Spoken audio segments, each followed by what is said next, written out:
Many years ago, humanity did indeed colonize Mars, where cities and villages were built, and Nikolai established a whole farm where he operates with his family and helper robots.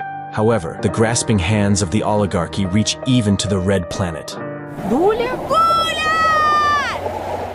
In the year 2085, a young man named Konstantin is preoccupied with wealth and readily takes on any projects promising profit. His friend, Nikolai, bets on intelligence. Konstantin passionately invents a device that will help translocate consciousness, which he aptly names the Translocator. Konstantin immediately comes up with a catchy slogan for selling the device, but Nikolai tempers his friend's enthusiasm, as it's not even clear if this translocator works.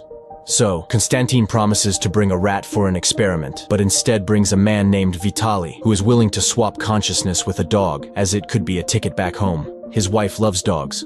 Nikolai refuses to conduct experiments on a human, even though Konstantin has already paid the man with money borrowed from his mother. Now he desperately needs results.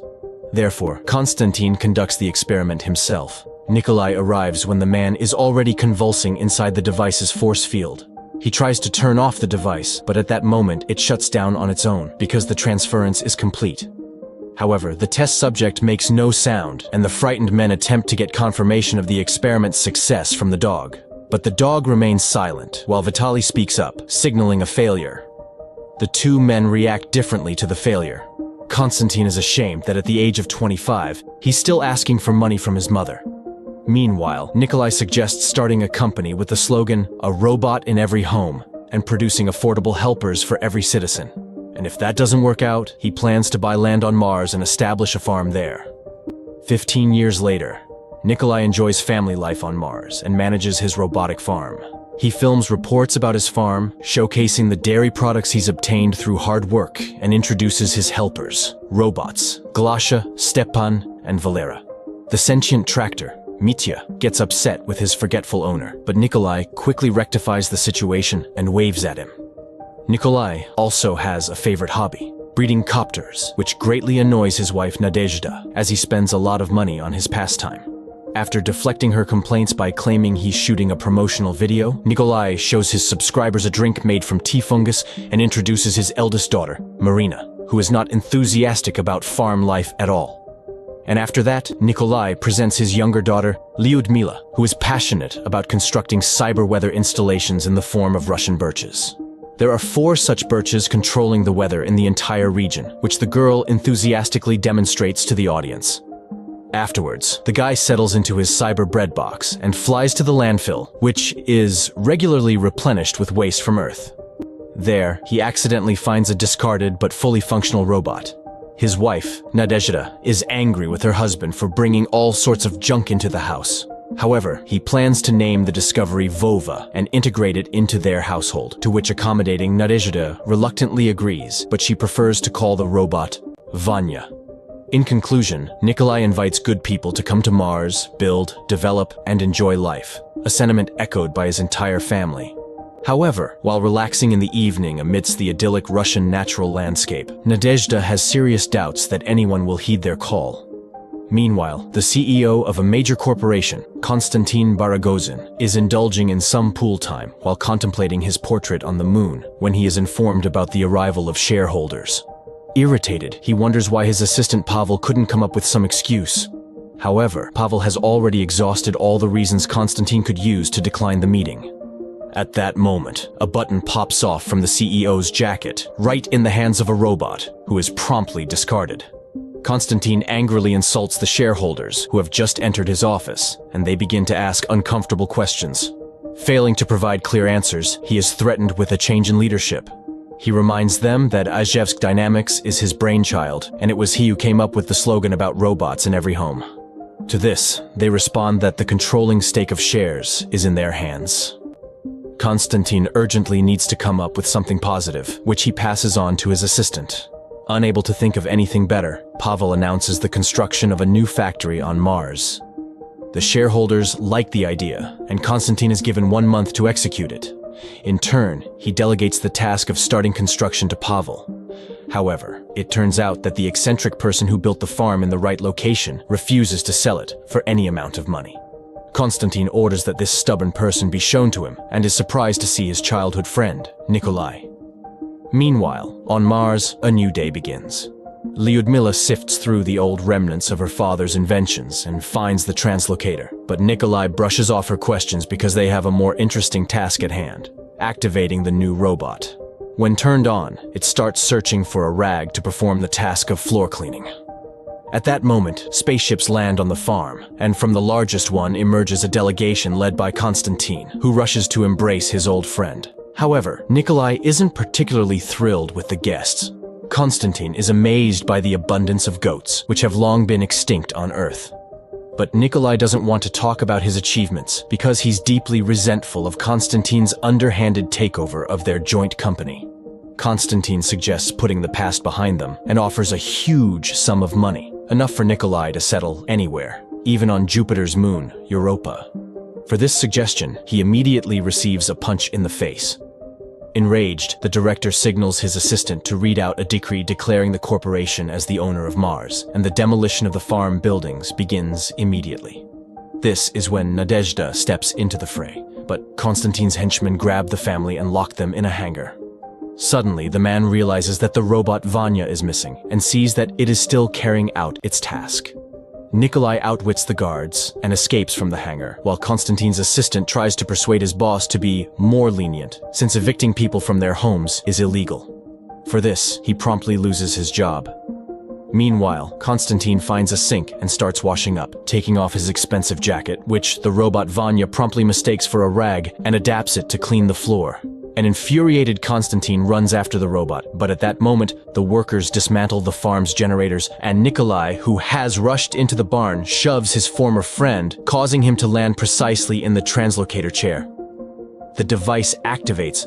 When it all ends, Nikolai tries to activate Vanya, but it suddenly starts speaking with Konstantin's intonation and threatens to destroy the entire farm. Seeing the man's body, the robot begins to scream, realizing that its consciousness has ended up in Vanya's body. Nikolai is pleased that the translocator works, and the robot becomes angry, demanding to be returned. Meanwhile, Konstantin's body begins to behave erratically, which his assistant notices. Pavel orders that the suffering CEO be taken away, pushing aside the annoying piece of machinery. Nikolai sees Konstantin being loaded onto a spaceship, where his family is, and rushes after them, but the spaceship takes off, leaving Nikolai and Vanya with the CEO's consciousness in an iron head. At night, Nikolai fixes his car, all while enduring Konstantin's reproaches, who demands that the man urgently take him back to Earth, for which they need to reach the train station. Nikolai scolds the inept CEO, who then sets off on foot but gets stuck in Martian sand. In the morning, Nikolai finds him, and upon hearing his promise not to interfere with the farm, digs out the robot and drives it to the train station, encountering a Martian sandstorm along the way. Meanwhile, Konstantin's assistant returns home, where he is greeted by his wife and children. He has to admit that he got fired. Galina reminds him that their family is drowning in subscriptions for the apartment, for the car, for the new renovation. They'll have to give up Italian wallpaper and designer furniture. And tomorrow, their subscription for the refrigerator expires. Maybe they should ask Baragonzin for leniency. After all, it's all for the family. Meanwhile, on Mars, Nikolai frees himself from the sand-covered car and locates Vanya's head by his voice. Searching further, he finds Vanya's body, which he has to catch up to.